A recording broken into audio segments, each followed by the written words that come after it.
Chapter 10. Never, ever quit. If you want to change the world, don't ever, ever ring the bell. I stood at attention along with the other 150 students beginning the first day of SEAL training. The instructor, dressed in combat boots, khaki shorts, and a blue and gold t-shirt, walked across the large asphalt courtyard to a brass bell hanging in full view of all the trainees. "Gentlemen," he began, "today is the first day of SEAL training. For the next 6 months you will undergo the toughest course of instruction in the United States military." I glanced around and could see some looks of apprehension on the faces of my fellow students. The instructor continued, "You will be tested like no time in your life." Pausing, he looked around the class of new tadpoles. "Most of you will not make it through. I will see to that." He smiled. "I will do everything in my power to make you quit." He emphasized the last 3 words. "I will harass you unmercifully. I will embarrass you in front of your teammates. I will push you beyond your limits." Then a slight grin crossed his face. "And there will be pain. Lots and lots of pain." Grabbing the bell, he pulled the rope hard and a loud clanging noise echoed across the courtyard. "But if you don't like the pain, if you don't like all the harassment, then there is an easy way out." He pulled the rope again, and another wave of deep metallic sound reverberated off the buildings. "All you have to do to quit is ring this bell 3 times. He let go of the rope tied to the bell's clapper. "Ring the bell and you won't have to get up early. Ring the bell and you won't have to do the long runs, the cold swims, or the obstacle course. Ring the bell and you can avoid all this pain." Then the instructor glanced down at the asphalt and seemed to break from his prepared monologue. "But let me tell you something," he said. "If you quit, you will regret it for the rest of your life. Quitting never makes anything easier." 6 months later, there were only 33 of us standing at graduation. Some had taken the easy way out. They had quit, and my guess is the instructor was right, they would regret it for the rest of their lives. Of all the lessons I learned in SEAL training, this was the most important. Never quit. It doesn't sound particularly profound, but life constantly puts you in situations where quitting seems so much easier than continuing on, where the odds are so stacked against you that giving up seems the rational thing to do. Throughout my career, I was constantly inspired by men and women who refused to quit, who refused to feel sorry for themselves, but none more so than a young Army Ranger I met in a hospital in Afghanistan. It was late one evening when I received word that one of my soldiers had stepped on a pressure plate mine and had been medevaced to the combat hospital near my headquarters. The Ranger Regimental Commander, Colonel Eric Kurilla, and I quickly made our way to the hospital and into the soldiers' room.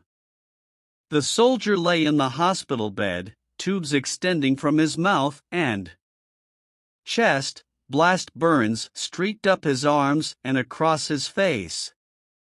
The blanket covering his body lay flat to the bed where his legs would normally have been. His life was now changed forever. I had made countless visits to the combat hospital in Afghanistan. As a wartime leader, you try not to internalize the human suffering. You know that it is part of combat. Soldiers get wounded. Soldiers die.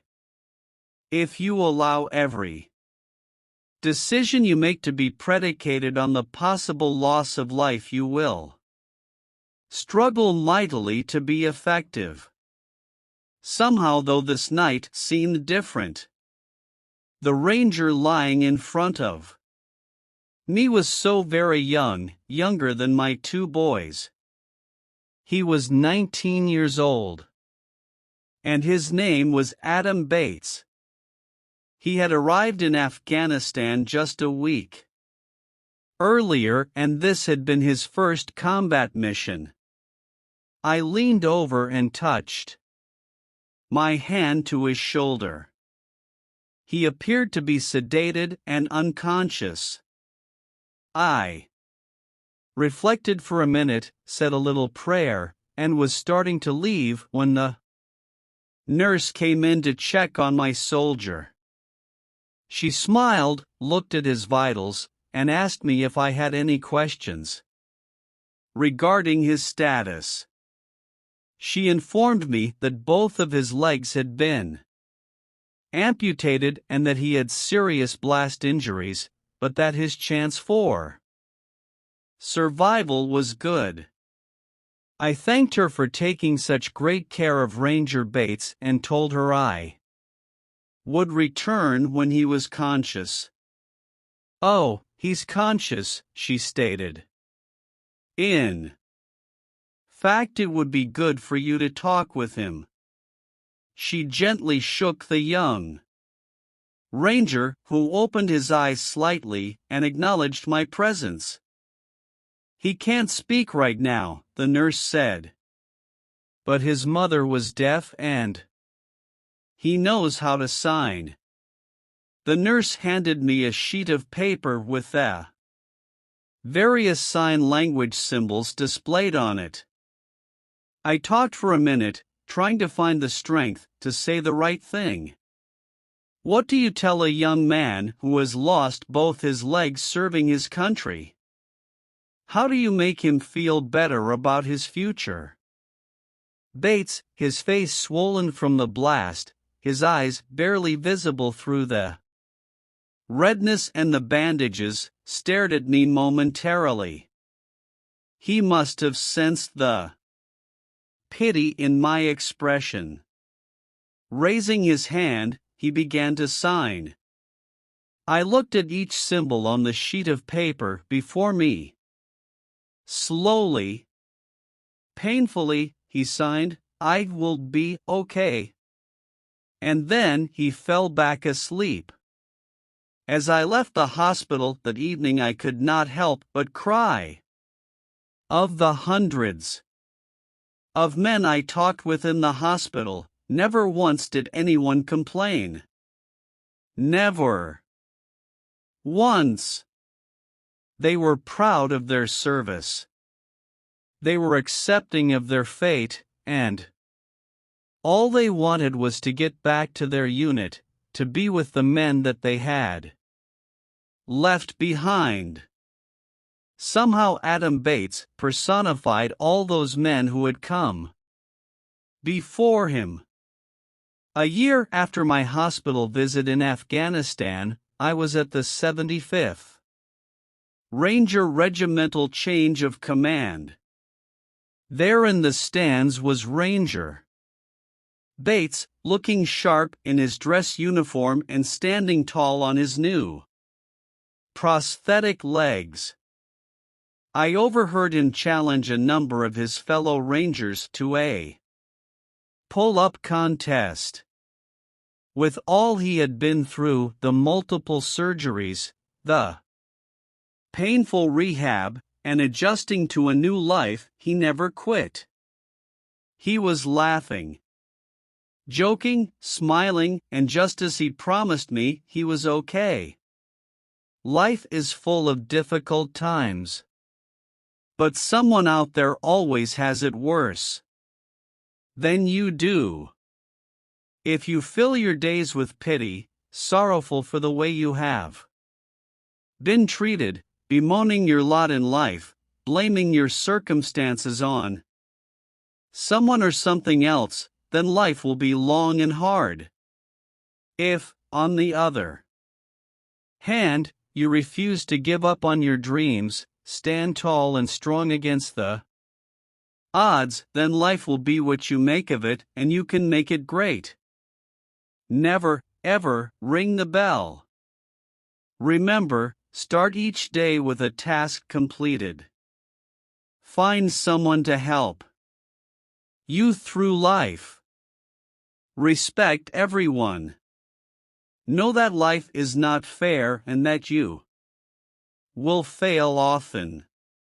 But if you take some risks, step up when times are toughest, face down the bullies, lift up the downtrodden, and never, ever give up. If you do these things, then you can change your life for the better, and maybe the world.